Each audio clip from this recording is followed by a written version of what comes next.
지난 6장까지 아모스 6장까지 하면서 3장을 시작할 때 말씀을 드렸던 것이 있습니다. 3장 1절부터 6장 14절까지에는 세 편의 설교가 등장을 한다, 이렇게 말씀을 드렸습니다. 그 내용은 어떤 내용이냐면, 설교는 세 편이 등장하지만 그 내용은 일관성이 있어요. 뭐냐면 북이스라엘이 이제 회개하고 여호와 앞에서 공의를 실행하지 않으면 하나님이 내리시는 멸망의 심판을 피할 수 없게 될 것이라 하는 그런 설교를 이제 아모스 선지자가 북이스라엘에서 하고 있지요. 그러면서 그 설교의 연장선상에서 이어서 오늘 본문이 포함된 여기 7장부터 시작해서 9장 10절까지는 이제 아모스가 북왕국 이스라엘에 대해서 환상을 봅니다. 그런데 어떤 환상이냐면 이제 5가지 환상을 보는데, 북왕국 이스라엘의 멸망의 과정, 그리고 북왕국 이스라엘이 멸망을 당한 이후에 얼마나 참혹한 상황에 놓이게 될지, 설교 말씀을 들을 때는 아직은 유예 기간이 있었어요.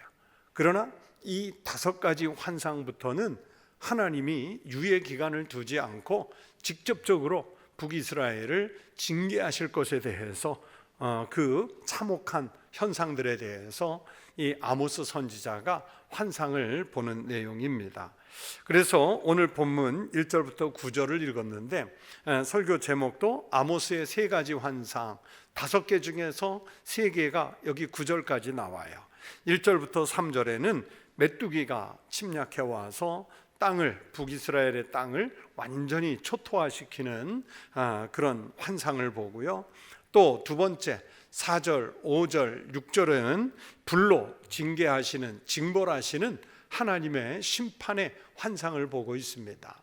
그리고 마지막 7절부터 9절은 다림줄을, 그것을 가지고 북왕국 이스라엘의 죄를 규정하시는, 죄를 이렇게 확정하시는 그런 환상을 이 아모스 선지자가 보지요.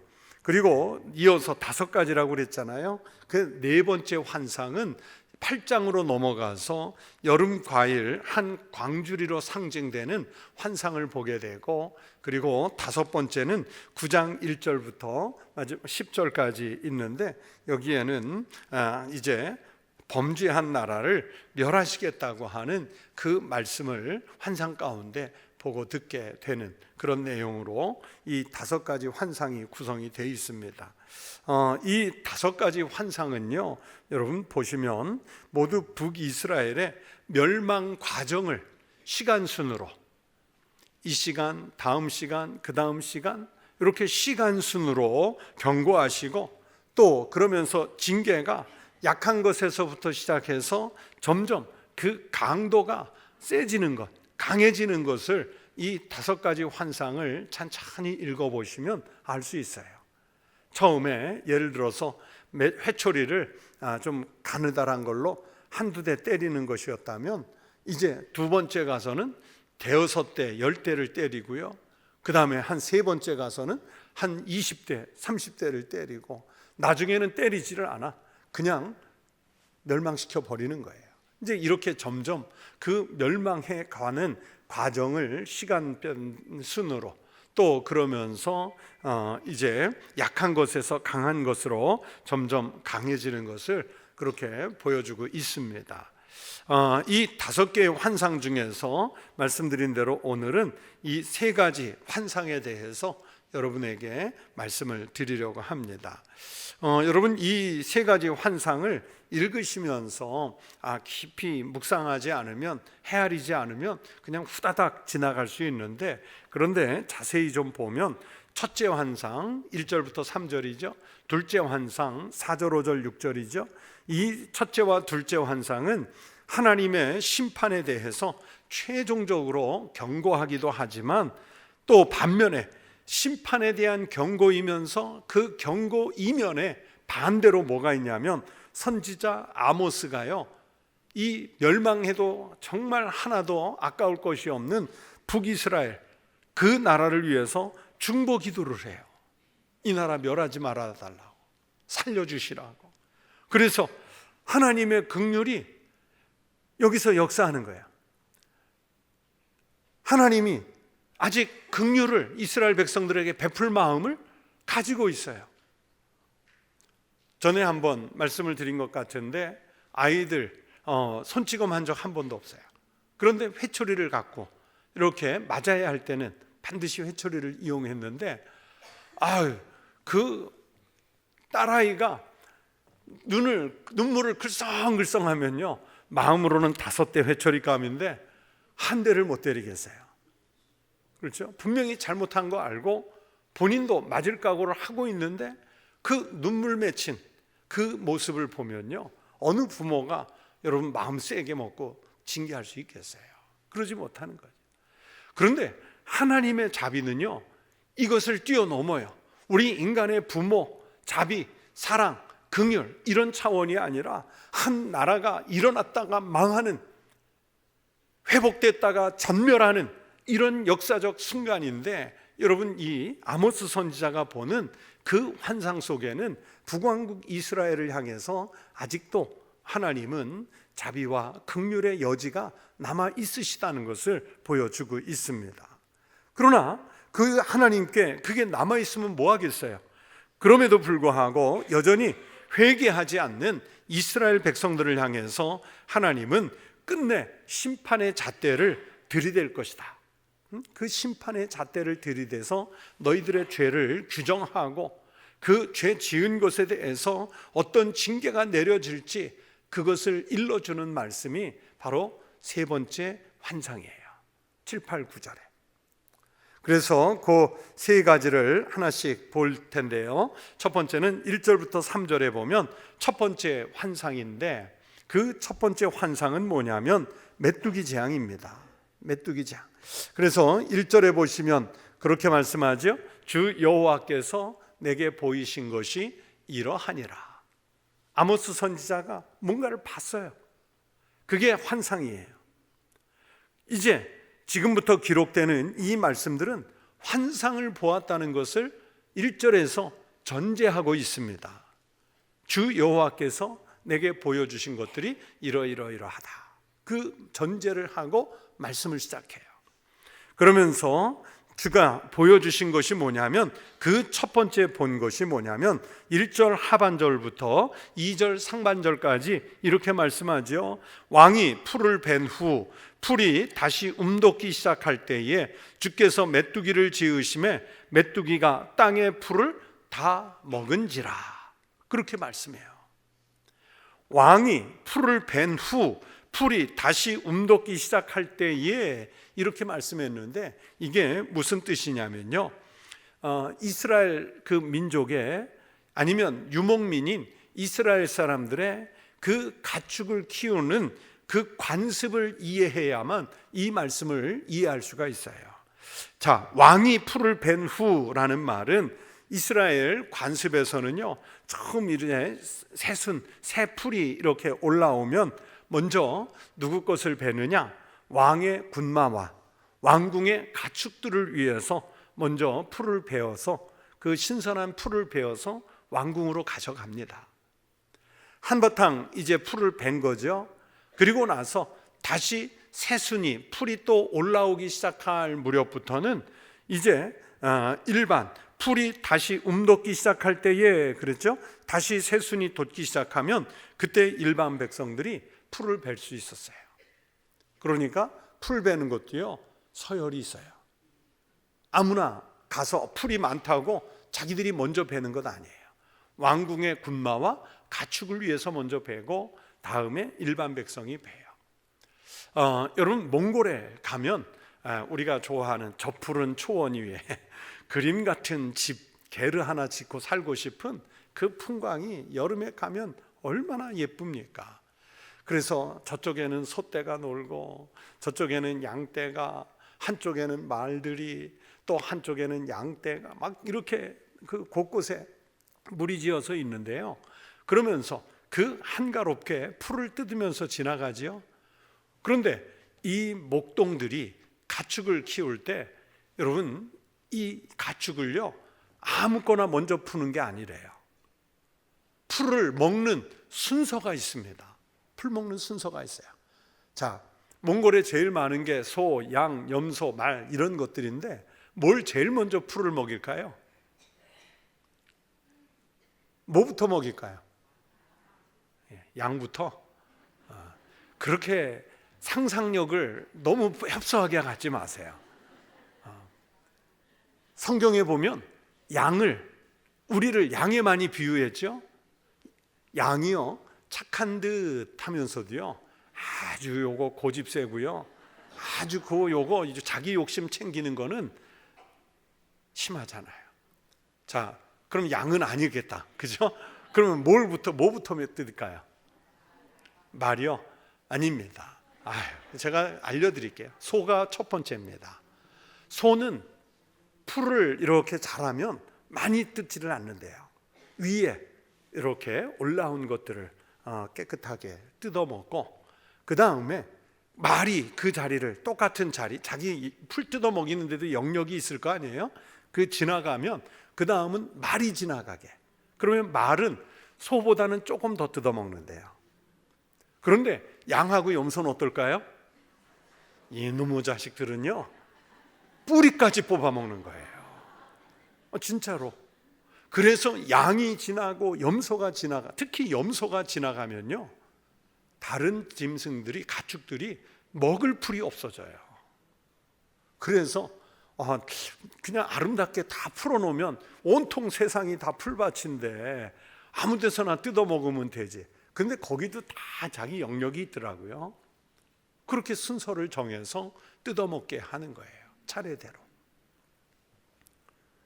이스라엘도 뭐 그와 비슷할 텐데, 그런데 오늘 본문에서 본 환상은, 이거는 풀을 누가 먼저 뜯어먹느냐, 그 차례가 아니라 계급이죠. 서열을 얘기한 거예요. 그런데 보세요, 오늘 말씀에 바로 그 새순이 돋을 때 무슨 일이 일어나느냐? 예전 성경에는 황충이라고 되어 있는데 우리가 지금 쓰는 개역개정에는 메뚜기 재앙이 시작된다는 말씀을 해요. 그러나 왕은 재앙을 피하고, 이 말씀대로라면 백성들은 풀을 다 베갔는데, 왕의 그 풀은 다 베갔는데, 그럼 재앙을 피하고 일반 백성들은 새순이 돋을 때 풀을 베려고 하는데 메뚜기 재앙이 오니까, 그러면 일반 백성들만 징계를 받으란 얘기냐? 아니에요. 이것을 많은 주석학자들은요, 상징적으로 해석을 합니다. 환상이기 때문에. 왕이 풀을 벨 때를 어느 때로 보냐면 아수르라는 대제국이 북이스라엘을 침공할 시기로 보고요. 그러면서 메뚜기는 뭘로 보느냐? 북왕국을 정복할 아수르의 군대로 보고는 견해가 많습니다. 그래서 아수르가 북왕국을 침공할 시기에 그들이 쳐들어와서 백성들이 뜯어야 할 풀을 싹 먹어치우는 메뚜기 같은 그런 피해를 입게 될 것을 얘기해요. 말씀에 보면 땅의 풀을 다 먹은지라 그랬는데요, 제가 사진을 하나 준비했어요. 이게 뭘까요? 뭔지 잘 모르시겠어요? 메뚜기 떼. 메뚜기 떼. 정말 중동 지방에서 메뚜기가 일어나면요, 그냥 1000만 마리, 2000만 마리, 그게 아니야. 1억 마리. 그러니까 표본 조사를 해보면 2억 마리. 이래가지고 수십 킬로에 걸쳐서 하늘을 덮으면서요, 이 메뚜기 떼가 날아가는 거예요. 여러분 혹시 유튜브나 영상 이런 데 찾아보세요.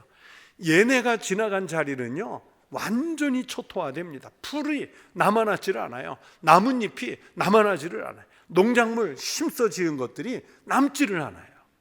먹어치울 수 있는 것은 싹 먹어치워요. 뭐 고라니가 와서, 노루나 사슴이 와서 먹어치우는 것은요, 양반이에요. 양반. 이 메뚜기 떼가 지나가면 남아나는 게 없습니다. 다시 말하면 이 메뚜기 떼가, 황충의 떼가 땅의 풀을 다 먹은지라 하는 말씀은 이제 북왕국 이스라엘에 얼마나 큰 재앙이 내릴지, 이 땅을 얼마나 초토화시키고 황폐화시킬지를 알려주시는 말씀이지요. 그러나 이 장면에서 선지자 아모스는 하나님의 긍휼을 구하죠. 도망가자, 피난가자, 그렇게 말하는 게 아니에요. 2절 하반절에 내가 이르되 주 여호와여 청하건대 사하소서. 야곱이 미약하오니 어떻게 서리이까. 망해버려도 하등 원망할 나라가 없는 그 북이스라엘을 위해서 선지자 아모스가요, 오늘 이 환상 가운데 중보기도 하고 있습니다. 그러자 하나님은 징벌을 유예하신다고 답하시죠. 3절에 이 답을 이렇게 주세요. 여호와께서 이에 대하여 뜻을 돌이키셨으므로 이것이 이루어지지 아니하리라. 여호와께서 말씀하셨느니라. 여러분, 야곱이 미약하다는 것은 이제 선민 이스라엘을 향해 징계받을 일이 너무 크지만 그래도 하나님께서 선택한 백성 아닙니까? 선민이지 않습니까? 그들이 완전하게 멸망당하지 않도록 하나님 한 번만 좀 봐주세요. 용서해 주세요. 그래서 사해 주세요. 그렇게 기도하잖아요. 아주 간절한 기도죠. 여러분, 출애굽기 32장에 보시면 이스라엘 백성들이 금송아지 숭배하고 모세가 없는 틈에 자기들이 작당을 하잖아요. 그랬을 때 하나님께서 모세에게 뭐라고 말씀하십니까? 내가 저들을 완전히 진멸하고 모세, 너부터 시작해서 새 민족을 만들어서 새 나라를 이루게 하겠다고 말씀하십니다. 그런데 그러면 하나님, 저도 이 백성들만 생각하면요 열이 뻗치고 매일 속상하고 정말 스트레스도 쌓이는데 한번 나라 싹 바꿔서 다시 한번 시작하시면 좋겠습니다. 모세가 그렇게 대답하던가요? 아니요. 하나님, 그러실 바에는 내 이름을 주님의 생명책에서 지워주십시오. 저 죄인인 거 맞습니다. 용서받지 못할 사람들입니다. 그러나 하나님께서 광야로 이끌어내셨지 않습니까? 아브라함과 이삭과 야곱, 그들에게 약조하신 것이 있지 않습니까? 사해 주십시오. 저들을 다시 이끌고 길을 가게 해 주십시오. 모세가 그렇게 기도를 해요. 중보기도 한 거죠. 하나님께서 모세의 그 중보 기도를 들으시고요, 그렇게 심판이 유보가 되고 이스라엘 백성들은 가나안 땅으로 들어갈 수 있게 되었습니다. 오늘 본문에 이 배경이 되는 것이 어딜까? 열왕기하 15장에 보면요, 아수르 왕 디글랏 빌레셀 3세라고 하는데 그 열왕기하 15장에는 불이라는 이름으로 나와요. 또 나중에는 디글랏 빌레셀이라는 이름이 나오는데 이 불과 디글랏 빌레셀 3세는 같은 인물입니다. 같은 인물이에요. 그래서 이 디글랏 빌레셀 3세가 주전 745년부터 727년 사이에 북이스라엘을 침공해 와서 온 백성을요 공포로 몰아넣습니다. 이제 저 막강한 나라가 침공해 왔는데 백성들이 당연히 공포에 휩싸이죠. 그런데요, 그 이스라엘 백성들이 직접적인 전쟁의 피해를 입지는 않아요. 왜 그러냐면 당시에 북왕국 이스라엘의 왕이 누구냐면 므나헴이라는 인물인데, 이 므나헴 왕이 은들을 모아서 각종 금은 보화를 모아서 이 디글랏 빌레셀 3세에게 조공을 바칩니다. 조공을 바쳐요. 그래서 돌아가요. 성경에 그 장면을 이렇게 기록했어요. 열왕기하 15장 19절인데 아수르 왕 불이 와서, 이 불이 디글랏 빌레셀이에요. 불이 와서 그 땅을 치려하매 므나헴이 은 1000달란트를 불에게 주어서 그로 자기를 도와 주게 함으로 나라를 자기 손에 굳게 세우고자 하여. 하나님께 기도해서 나라를 세우는 게 아니라 조공을 바쳐서 어떻게 하든지 나라의 권세를 유지하려고 하는 이런 편법을 이 므나헴 왕이 쓰게 되지요. 이런 장면이 오늘 환상 중에 나오는 말씀입니다. 그렇기 때문에 이 열왕기하 15장을 놓고 보면 여러분, 하나님의 심판이라는 것이 유보가 된 것이지 하나님께서 그 심판을 철회한 것이 아닙니다. 자, 그러면서 이제 그 심판이 유보된 후에 다시 두 번째 환상으로 넘어가죠. 4절부터 6절에 두 번째 환상은 불로 심판하시는 환상입니다. 4절에 보면 주 여호와께서 또 내게 보이신 것이 이러하니라. 주 여호와께서 명령하여 불로 징벌하게 하시니 불이 큰 바다를 삼키고 육지까지 먹으려 하는지라. 여러분, 불로 내리는 심판은요, 메뚜기 심판보다 훨씬 더 강하고 직접적입니다. 이건 훨씬 큰 징벌. 우리가 불난 현장을 보면 알 수 있잖아요. 이건 무서운 재앙입니다. 이 장면에 대해서도 역사적 시간으로 보면 열왕기하 15장 계속인데, 디글랏빌레셀의 2차 침공, 아까 첫 번째 환상이 1차 침공이었다면 이 두 번째 환상은 2차 침공을 의미해요. 열왕기하, 아까는 15장 19절이었는데 이번에는 15장 29절을 보면 이렇게 말씀하죠. 이스라엘 왕 베가 때에 아수르 왕 디글랏빌레셀이 와서 이온과 아벨멧 마아가와 야노아와 게데스와 하솔과 길르앗과 갈릴리와 납달리 온 땅을 점령하고 그 백성을 사로잡아 아수르로 옮겼더라. 그렇게 말씀하세요. 첫 번째 그 침공에서는 직접적으로 전쟁의 참화를 입지 않았다고 그랬죠. 그러나 이 두 번째 침공에서는요, 이스라엘이 직접적으로 전쟁의 참상을 겪게 됐고 포로로 끌려가는 백성들이 됐어요. 저희 세대만 해도 6.25를 겪지는 않았지만 저희 부모님 세대, 어르신 세대들이 그 6.25가 얼마나 참혹했는지, 우리가 흔히 아는 단장의 미아리 고개로 상징되는 그 전쟁의 참상, 포로로 끌려가는 그 장면들, 무서운 장면이지요. 그런데 지금 이스라엘 백성들이 그렇게 포로로 끌려가는 일이 생겼습니다. 이런 상황에서도 아모스는 첫 번째 환상처럼 여전히 중보기도를 하고 있지요. 5절에 이에 내가 이르되 주 여호와여 청하건대 그치소서. 야곱이 미약하오니 어떻게 서리이까. 이 첫 번째 중보기도와 내용이 비슷합니다. 하나님은 이 기도를 들으시고 6절에서 보면 여전히 똑같이 뜻을 돌이키셨다고 말씀하십니다. 국가가 참상을 겪고 또 일부 포로가 돼서 끌려가는 백성이 있지만은 아직 북왕국 이스라엘이 완전히 망하지는 않았어요. 완전히 망하지 않았다는 얘기는 기회가 남아 있다는 뜻입니다. 이때 북왕국 이스라엘을 위해서 간절히 기도한 아모스 선지자, 사실은 북왕국 사람 아니잖아요. 1장 할 때 말씀드린 것처럼 남유다 사람이잖아요. 드고아의 목자잖아요. 그런데 하나님께서 북왕국으로 보내서 말씀을 선포하게 했던 거지, 엄밀하게 얘기하면 자기 나라도 아니란 말입니다. 한 민족이기는 하지만 자기 나라가 아닌데 거기에서 기도를 해요. 그 선민들이 하나님께 구원을 받도록.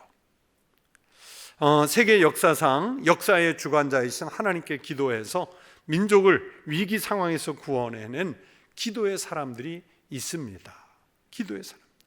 예를 들면 16세기에 종교개혁자로 활동했던 존 녹스는요, 자신의 조국 스코틀랜드가 잉글랜드의 침략으로 큰 위기에 놓이게 됐을 때 뭐라고 기도했는지 기도문에 이렇게 남아 있어요. 하나님, 스코틀랜드를 주시지 아니하면 내 생명을 취하소서. 모세의 기도 같죠? 아모스 선지자의 기도 같죠? 민족을 위기 가운데 구한 이 뜨거운 신앙심, 그러면서 그 신앙심을 지탱할 만한 애국심, 출애굽할 때 자기 백성들을 정말 안타까이 여겼던 모세의 그 기도를 연상시키는 기도를 지금 아모스 선지자가 환상 중에 하고 있습니다. 그러면 여러분, 존 녹스만, 모세만, 아모스만 그렇게 기도해야 될까요? 오늘날 우리는 하나님 앞에 이 나라를 위해서 기도하는 그리스도인 제사장이 되어야 할 줄로 믿습니다.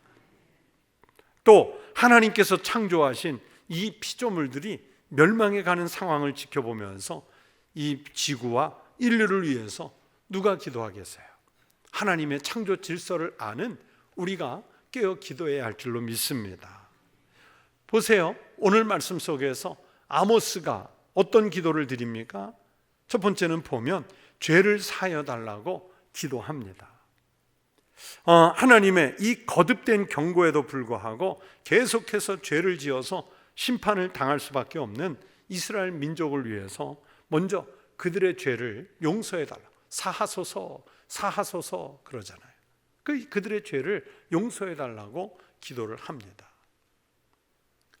요즘에요, 제가 어느 그 법조계에서 일하는 분을 이렇게 강의를 하나를 들었는데 그분이 그러시는 거예요. 요즘에 감옥에 갇혀 있는 사람들이요, 정말 억울해한대요. 왜 억울해할까요? 내 죄보다 훨씬 큰 죄를 지은 사람들이 나라의 정치 지도자 하고 있고, 근데 저 사람들 죄에 비하면 나는 죄도 아닌데 왜 내가 여기에 갇혀 있어야 되냐? 저들은 저렇게 활보하고 나는 왜 여기에 있어야 되느냐? 그러면서 이 사람들이 억울해한대요.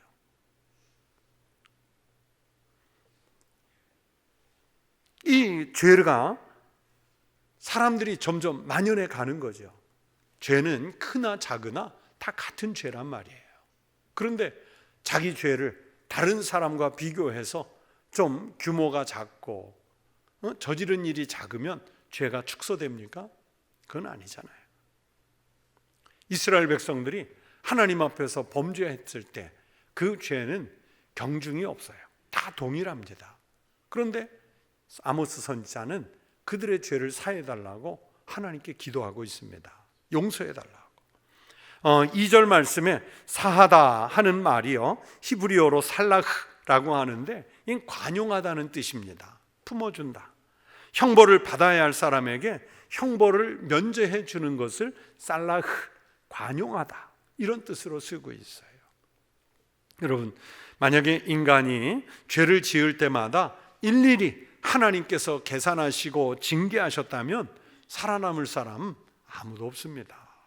우리가 죄를 돌이켜 회개할 때마다 하나님은 관용하셔서 살라흐, 우리의 죄를 사해 주셨어요. 요한일서 1장 9절에서 성경이 말씀합니다. 만일 우리가 우리 죄를 자백하면 그는 미쁘시고 의로우사 우리 죄를 사하시며 우리를 모든 불의에서 깨끗하게 하실 것이요. 우리는 우리 자신의 죄 씻음을 위해서 기도하셔야 됩니다. 그리고 죄로 인해서 죽어가는 우리의 이웃들, 그게 가족이 됐든 친구가 됐든 직장 동료가 됐든 또 나라의 일꾼 지도자들이 됐든, 여러분, 그들을 위해서 우리는 하나님께 정말 안타까운 마음으로 무릎을 꿇고 죄 용서해달라고, 저들이 죄를 깨닫고 돌이킬 수 있게 해달라고 누가 기도하겠습니까? 하나님의 백성들이 깨어 기도해야 할 줄로 믿습니다. 창세기 18장 22절 이하에 보면 아브라함이 소돔과 고모라를 위해서 중보기도 하잖아요. 어떻게 하든지 소돔과 고모라 망하지 않게 하려고, 저 안에 의인 50명 있으면 어떡합니까? 45명 있으면 어떡합니까? 40명 있으면, 30명 있으면, 20명 있으면 어떻게 합니까? 계속 중보하잖아요. 그 사람이 없기 때문에 멸망당해요.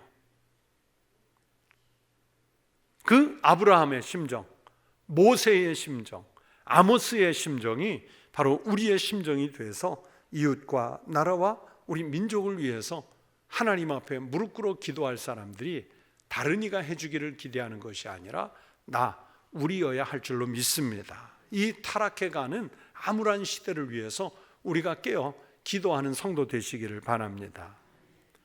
또 그러면서 아모스는 두 번째, 환난을 그치게 해달라고 기도하죠. 4절에 보면 아모스는 엄청난 불의 환난이 큰 바다를 삼키고 육지를 먹는 것과 같은 하나님의 진노가 이스라엘 민족에게 막 썰물처럼 닥치는 것을 봤어요. 그래서 아모스는 그 진노를 이스라엘을 위해서 그치게 해달라고 하나님께 기도합니다. 5절에 그치다 하는 말이 나오는데 히브리어로 하달이라고 해서 유보하다, 잠시 중단하다, 그런 뜻이에요. 하나님 징계하실 때 하시더라도요, 조금만 뒤로 물려주십시오. 중단해 주십시오. 그러는 거예요. 하나님의 진노를 당하면요, 피할 수 있는 사람이 없습니다. 누구나 죽습니다. 그러나 아모스는 하나님의 진노를 잠시 유보해달라고 기도하고 있습니다. 왜 유보를 할까요? 회개할 기회를 얻기 위해서. 그냥 매 맞기 전에 마음 좀 준비하고 맞겠습니다, 이게 아니라요, 하나님 조금만 기다려 주십시오. 우리가 회개할 시간을 좀 주십시오. 제가 나가서 하나님 말씀 열심히 전해서 저들을 깨우치게 하겠습니다. 그 심정으로 기도하는 거예요. 그것은 우리도 마찬가지죠. 하나님께서 징계하시기로 맘먹으면요, 당장 오늘 밤이라도 우리는 징계받을 수밖에 없어요. 그러나 우리는 뭘 기도해요? 하나님 잠시만 기다려 주십시오.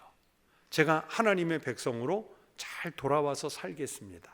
여러분, 이 헌신의 기도가 우리 가운데 있어야죠. 그러면 하나님은 아모스의 기도에 귀를 기울이신 것처럼, 모세의 기도에 귀를 기울이신 것처럼 우리의 기도에도 귀를 기울이실 줄로 믿습니다. 그래서 사무엘상 12장 23절에서 자기는 기도 쉬는 죄를 범하지 않겠다고 말씀하잖아요. 여러분, 하나님의 은혜와 자비와 긍휼을 위해서 기도하기를 쉬지 말고 하나님의 뜻을, 자비를 구하는 거룩한 기도자들, 성도들 되시기를 축원합니다. 그러면서 이제 마지막 세 번째 환상 7, 8, 9절이죠. 다림줄 심판에 대한 예고인데요. 여러분, 다림줄이 뭔지 아세요? 혹시 다림줄 보신 적이 있으세요? 보신 분들이 좀 있는 것 같아요. 이 다림줄은 뭐 크게 두 가지인데, 공사 현장에 가면 이제 그렇죠, 먹을 매겨서 이렇게 쭉 길게 펴서 정확하게 줄이 잡히면 튕겨서 먹을 매긴다고 그러죠. 먹 매겨서, 또 목수들이 나무를 자르기 전에 먹을 매겨요. 또 벽돌을 조적하는 분들이 이 벽돌을 지금 똑바로 쌓고 있는지 그 각도를 맞추기 위해서 이렇게 삼각형으로 된 줄을 매달아 놓고 해요. 제가 어렸을 때 아버지 공사 현장에서 이 공사 아르바이트를 많이 해서 추와 먹줄을 잘 압니다. 제가 여러분에게 사진을 보여드릴게요. 자, 왼쪽에 삼각형 추, 저게 되게 무거워요. 그래서 이렇게 매달면 줄이 팽팽해지겠죠. 그러면 각도가 이렇게 보이잖아요. 삐뚤어 쌓고 있는지 바로 쌓고 있는지, 나무는 제대로 끼워서 맞춰졌는지.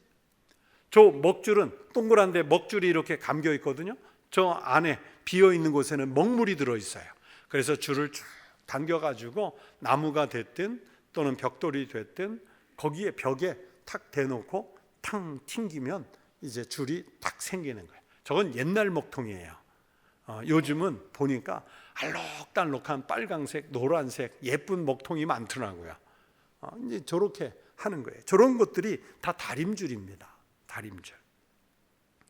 그래서 오늘 7절에 또 내게 보이신 것이 이러하니라, 다림줄을 가지고 쌓은 담 곁에 주께서 손에 다림줄을 잡고 서셨더니, 그랬어요. 다림줄을 가지고 쌓은 담이 뭐냐면 하나님께서 정확하게 공의로 세우신 나라, 즉 이스라엘을 상징하는 말씀입니다. 그런데 인간들의 죄악으로 그 공의가 흐트러진 거예요. 똑바로 쌓았는데, 제대로 쌓았는데, 잘 쌓았는데 이 죄로 인해서 기울어졌어요. 공의가 흐려지고 하나님께서 제시하시는 기준이 무너지고 있습니다. 그래서 하나님께서 다시 다림줄을 잡고 서셨다는 것은 아주 정확한 공의의 잣대로 북왕국 이스라엘의 죄악을 측량하시고 그러면서 심판하시겠다는 뜻입니다. 이사야 28장 17절에 성경이 이렇게 말씀해요. 나는 정의를 측량줄로 삼고 공의를 저울추로 삼으니. 여기서 측량줄, 저울추, 다 다림줄이죠. 하나님이 공의로우심에 있어서는 흐트러짐이 없는 하나님이 그러신 분이세요. 우리 인간들은요, 죄를 짓는다고 하면 측량을 속이는 죄를 범하잖아요. 가끔 뉴스에 보면 시장에서 저울을 속여서 한근 달라고 했는데 600g 한근이 아니라 한 400~500g만 올라가도 600g 되게 추를 저렇게 살짝 달아놔요. 또 자동차 가끔 뉴스에 보면 그 중고차를 파는 사람들이 만약에 이 중고차가 한 10만 킬로 탄 차인데 계기판을 조작해 가지고 한 5만, 6만 킬로 탄 거라고 이렇게 해서 그냥 그 돈을 더 비싸게 팔고. 우리 인간이 어떤 상태냐면 내가 받아낼 것은 좀 더 받아내고 내가 줄 것은 덜 주려고 하는 게 이게 아주 고약한 인간의 심보지요. 그런데 하나님은 그렇지 않으세요. 하나님은 주실 것은 풍성하게 주시고 심판은 지연하시는 하나님이신 줄로 믿습니다. 그래서 하나님께서 판단은 공의와 정의의 다림줄로 정확하게 하고 계시다가 언젠가는 하나님의 공의를 들이댈 시간이 있다는 말씀입니다. 그래서 8절에 보면 내가 다림줄을 내 백성 이스라엘 가운데 두고 다시는 용서하지 아니하리니 말씀하셨어요. 여러분, 우리가 이제 자기들이 아무리 신앙생활 잘하는 것 같아도요, 내가 잘한다고 하는 게 아니에요. 누가 판단하셔야 돼요?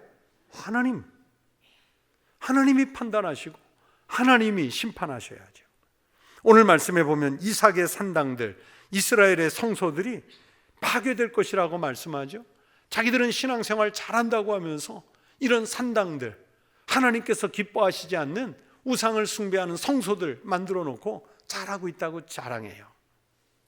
다시 말하면 하나님의 뜻과 무관하게 자기들 기준에서 신앙생활 잘한다고 생각하는 것을 하나님께서 공의의 잣대로 판단하시고 심판하시겠다는 게 이게 세 번째 환상입니다.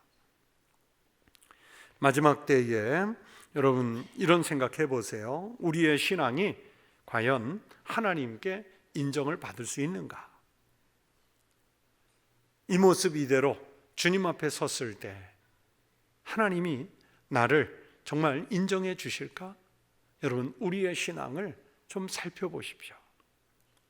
우리는요, 아직도 대부분 신앙생활을요, 열심히 한다, 잘한다 하는 게 하나님 기준이 아니라요, 내 기준에서,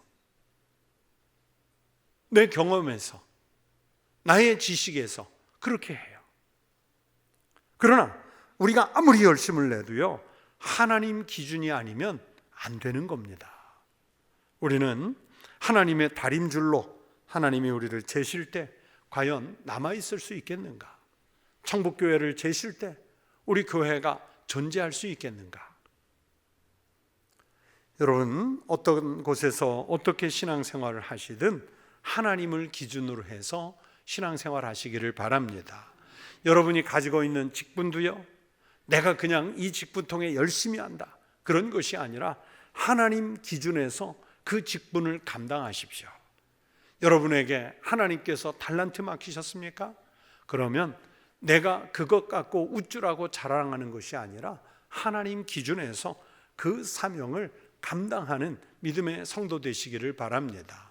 그래야 그런 구석이 조금이라도 있어야 하나님 앞에 우리의 심판을 조금 관용해 주시도록, 중단해 주시도록, 유예해 주시도록 우리가 기도할 수 있을 것 아니겠습니까? 또 그런 마음으로 우리가 기도자가 되어야 나라를 위해서, 우리 민족을 위해서, 이 시대를 위해서 우리가 그리스도인으로서 깨어 기도할 수 있을 것 아니겠습니까?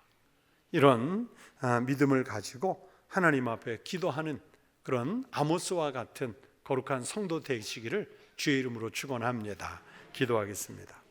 하나님 아버지, 우리에게 온갖 재난과 재앙이 쏟아져도 전혀 피할 곳이 없는 참 죄인된 우리들이 저희였는데, 하나님 그래도 우리 주님 예수 그리스도의 십자가 보혈로 우리를 속량해 주셔서 심판을 중단해 주셔서 하나님 나라를 우리의 소망으로 두고 살아갈 수 있는 은혜를 주셔서 감사합니다. 우리 그리스도인 한 사람 한 사람이, 그리고 우리 청복교회와 이 땅에 세우신 한국교회가 깨어 정신을 차려 기도하게 하시옵소서. 나라와 민족을 위해, 또 지도자들을 위해, 국민을 위해, 하나님께서 창조하신 모든 피조물들을 위해 힘써 기도하는 성도 되게 하여 주시옵소서. 하나님 아버지, 이 시간 귀한 예물을 구별하여 주님께 드린 손들이 있습니다.